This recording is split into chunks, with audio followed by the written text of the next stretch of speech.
pertanyaan masing-masing, dipersilakan. Berdoa selesai. Baik, sebelum memulai pembelajaran pada pagi hari ini, di sini ada yang tidak berangkat nggak? Ada, Bu. Siapa? Aldini, Yang lain? Sita. Rahman. Oke, Ibu cek kalian dulu ya. Baik, Bu. Ya. Eni, Hadir. Alfi, hadir. Davina, hadir Ibu. Nabila, hadir. Oka, hadir. Aisyah, hadir. Dewi, Hadir. Rian, Hadir. oke, hadir semua ya. Iya, Bu. Oke, sebelum lanjut ke materi, ada nggak sih kalian yang tahu apa itu cerita pendek? Cerita yang pendek.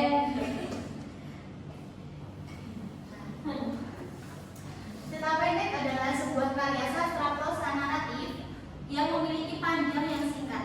Biasanya berkisar dari beberapa halaman hingga beberapa ribu kata. Ciri khasnya adalah berfokus pada satu peristiwa atau beberapa peristiwa kecil yang membentuk inti cerita. Cerita pendek biasanya memusatkan perhatian pada satu atau beberapa karakter utama dan memiliki satu atau beberapa konflik yang dibicarakan dalam batas waktu yang singkat. Struktur cerita pendek umumnya terdiri dari beberapa elemen utama. Nah, di sini ada nggak yang tahu apa saja struktur cerita pendek? Judul. Terus,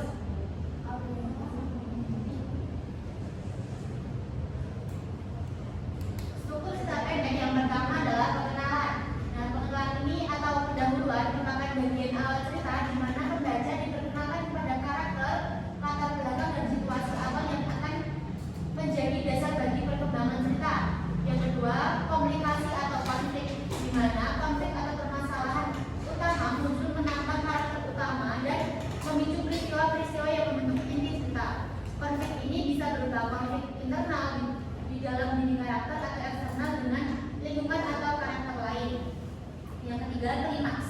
Klimaks ini merupakan puncak dari konflik cerita di mana ketegangan mencapai titik tertinggi dan keputusan atau aksi penting diambil oleh karakter utama. Klimaks ini seringkali menjadi poin paling dramatis dalam cerita. Yang keempat, penyelesaian atau resolusi. Bagian akhir di mana konflik dipecahkan atau dibereskan. Disinilah pembaca mengetahui akibat dari klimaks dan bagaimana karakter-karakter bereaksi terhadap perubahan yang terjadi. Resolusi ini bersifat positif, negatif, ataupun ambigu. Nah, yang terakhir, penutup atau denouement. Bagian akhir yang memberikan penutup bagi cerita ini bisa berupa refleksi, pelajaran atau penguatan tambahan yang memperdalam pembelajaran pemahaman pembaca tentang cerita atau karakter. Struktur pada cerita pendek biasanya, mohon maaf ini kayaknya kelebihan kata. Nah, sebelum lanjut, Ibu akan membacakan tujuan pembelajaran kita tentang cerpen ini, yakni mengembangkan kejadian sehari-hari ke dalam bentuk cerita pendek. Nah, materi selanjutnya, bagaimana sih tahapan mengembangkan cerita pendek ke dalam kehidupan sehari-hari? Mungkin bisa bantu membacakan, Mbak Reni. Tahapan pengembangan cerpen mengembangkan kejadian sehari-hari menjadi cerita pendek melibatkan beberapa tahap yang dapat membantu dalam merancang plot yang menarik dan karakter yang kuat. Berikut adalah tahapan umum dalam mengembangkan kejadian sehari-hari menjadi cerita pendek. Yang pertama, pemilihan ide.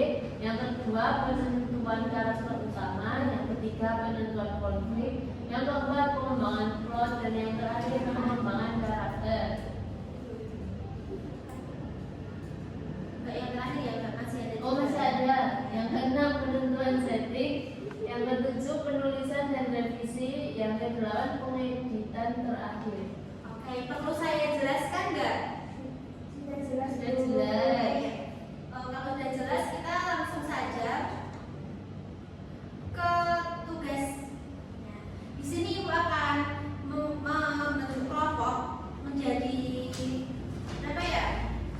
5 kelompok yang setiap kelompoknya terdiri dari 4 sampai 5 siswa dan tugasnya menulis kejadian sehari-hari ke dalam bentuk cerita pendek. Kemudian dilanjutkan menjawab pertanyaan 4 pertanyaan ini.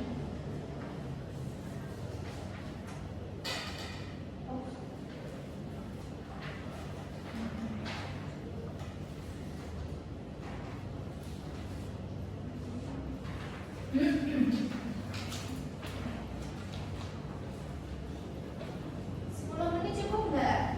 Cukup.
Ada yang kesulitan nggak?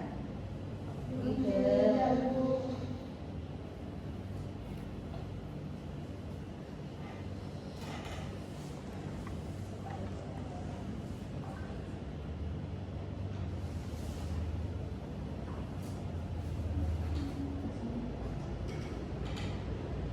Sudah ada yang selesai?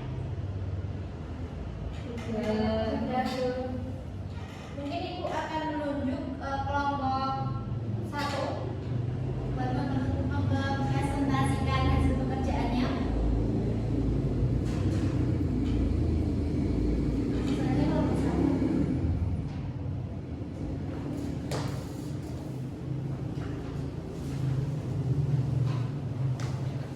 Baik, saya perwakilan dari kelompok 1 akan menjawab pertanyaan dari Bu Irma. Yang pertama, soalnya bagaimana cara menemukan inspirasi dari kejadian sehari-hari untuk membuat cerita yang menarik. Cara menemukan inspirasi dari kejadian sehari-hari untuk membuat cerita yang menarik yaitu dengan mengamati tindakan kecil dalam kehidupan sehari-hari seperti emosi, interaksi, atau konflik yang terjadi di sekitar dan mengembangkan imajinasi untuk menambahkan dimensi baru pada cerita.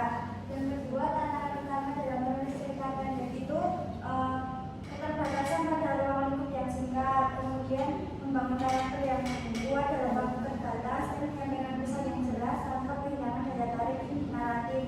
Yang ketiga, apa yang membuat kejadian sehari-hari ini menarik untuk dijadikan cerita pendek? Kejadian sehari-hari memiliki kedekatan emosional dengan pembaca, sehingga mudah dipahami dan memberikan peluang untuk mengangkat konflik atau pesan universal yang relevan. Dan soal yang terakhir, bagaimana cara menyesuaikan gaya penulisan dengan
melihat dari jendela.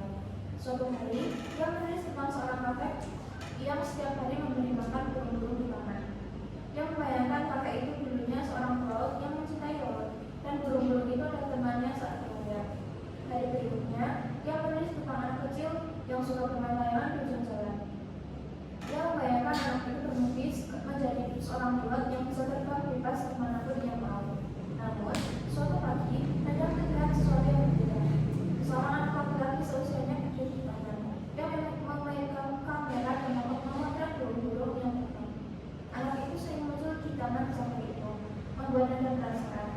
Suatu sore, saat langit mulai berwarna cerah, anak laki-laki itu menatap ke arah jendela kamar Anda.